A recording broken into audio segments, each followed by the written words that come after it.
जिल्हा माहिती कार्यालय अमरावती येथील जिल्हा माहिती अधिकारी या पदावर गजानन शेषराव कोटुरवार रुजू झाले आहेत।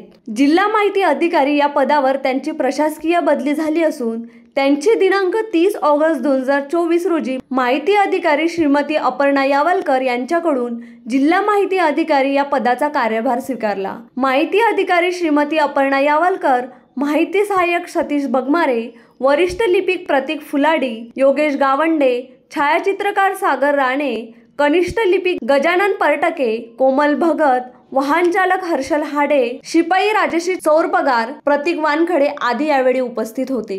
जिल्हा माहिती अधिकारी श्री कोटुरवार यांनी यापूर्वी माहिती व जनसंपर्क महासंचालयाच्या मुंबई व जिल्हा माहिती कार्यालय यवतमाळ येथे उपसंपादक पदावर तसेच विभागीय माहिती कार्यालय अमरावती येथे सहाय्यक संचालक तर जिल्हा माहिती कार्यालय बुलढाणा येथे जिल्हा माहिती अधिकारी या पदावर काम केले आहे। या कालावधीत अनेक वैशिष्ट्यपूर्ण शासकीय उपक्रम राबवून त्यांनी योगदान दिले आहे। उत्तम Brahmanwade, the sting operation news, Amravati.